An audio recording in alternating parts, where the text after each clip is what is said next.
Sur cette chaîne, on va parler évidemment un petit peu sport, on va parler bien-être, on va parler alimentation, on va parler santé, on va parler de tout ce qu'une femme qui arrive à peu près à 50 ans peut faire pour être bien pour la suite. Parce que, soyons honnêtes, maintenant, comme on vit plus longtemps, eh bien, à 50 ans, eh bien, on a encore toute la vie devant nous, n'est-ce pas? Et on se sent vraiment jeune. En tout cas, moi, je me sens jeune et je me sens vachement bien dans ma peau.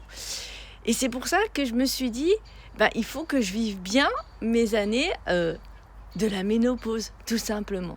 Parce que moi, je sais pas vous, j'en avais une peur bleue. Et je me suis demandé comment faire pour vivre ça bien. Alors la première chose que j'ai fait, n'est-ce pas, c'est que je me suis tournée vers mon gynéco. Grossière erreur, c'est un homme.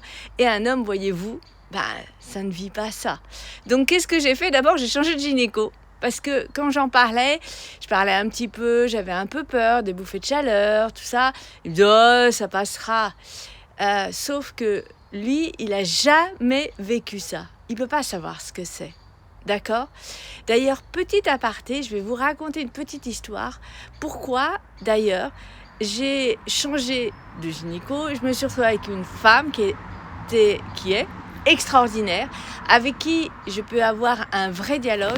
Et dans cette période de notre vie, c'est important d'avoir un vrai dialogue, quelqu'un avec qui vous pouvez vraiment parler, vraiment de tout.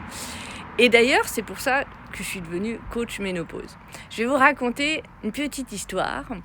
Donc, j'ai 57 ans et il y a 2 ans, au 1er février, ça fera 2 ans, je me suis fait faire une hystérectomie. J'ai toujours mes ovaires, entendons-nous bien. À l'époque, j'avais toujours mes règles, d'accord? J'ai fait une périménopause d'environ 10 ans.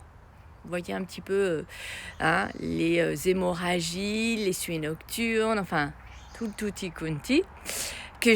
À la fin, j'en pouvais plus. Maintenant, je gère, même si je commence, ça y est, je pense que ça y est, d'un point de vue hormonal, c'est bon, je suis en ménopause. Mais il y a toujours il y a eu quand même des petites choses, enfin bon. Et donc cette gynéco, j'ai dû commencer à lui dire vers 53 ans. J'ai dit, écoutez, il n'y a pas moyen que je me le fasse enlever parce que j'en peux plus des hémorragies, j'en peux plus des douleurs, enfin de tout.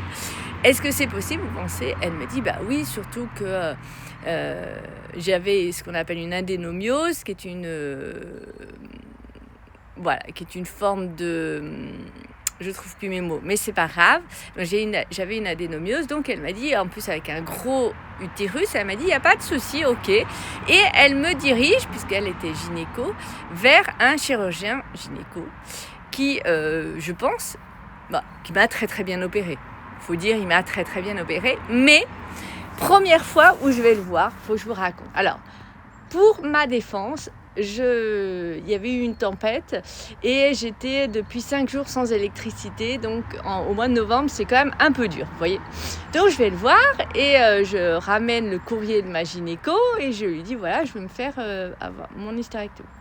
Et là il me regarde et il me fait de toute façon non, il vous reste plus que grand maximum 2 ans, donc non, je vois pas l'intérêt.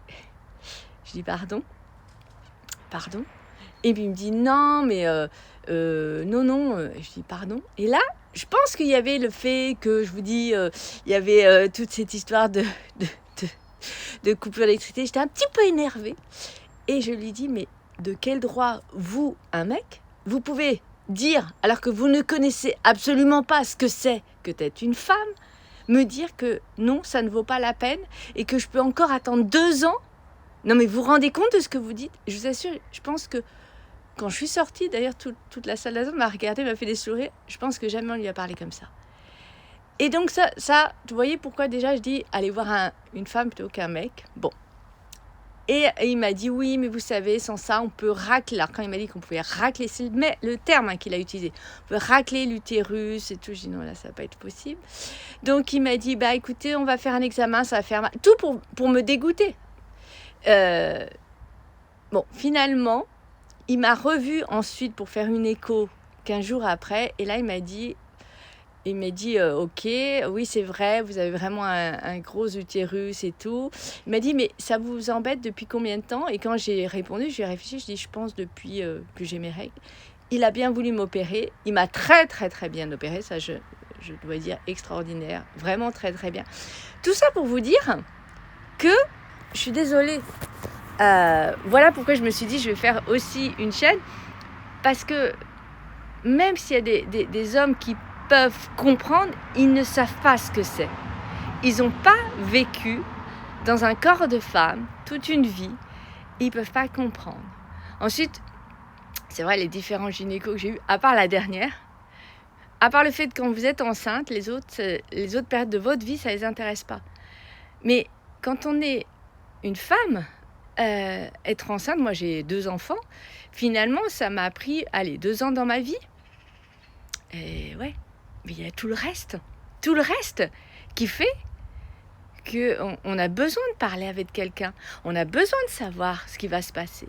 Et donc, je me suis dit, je vais créer cette chaîne pour pouvoir parler de tout le reste, pour pouvoir vous dire que mesdames, vous n'êtes pas toutes seules, que vous avez le droit d'avoir peur, de ne pas savoir, que les bouffées de chaleur, on peut arriver à au mieux les faire disparaître, au pire vraiment les diminuer, mais en tout cas vous pouvez vivre, ne plus avoir de sueur nocturne, vous pouvez avoir tout ce qui est ne plus perdre vos cheveux, ne plus avoir mal partout,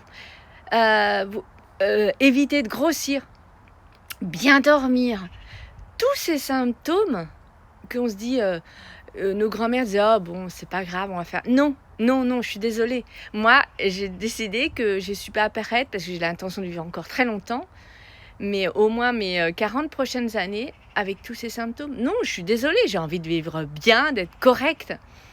Alors, tous les jours, vous aurez une vidéo où je vous expliquerai, où je vous donnerai des petits tips, où on parlera. Il y en a certaines que j'inviterai et on parlera de comment on peut faire pour vivre au mieux cette partie de notre vie. Et cette partie de notre vie, ça commence aussi par bien bouger. Donc demain, on parlera de bien bouger. Vraiment, c'est important. Bouger, parce que bouger, c'est la vie. Allez, bonne journée!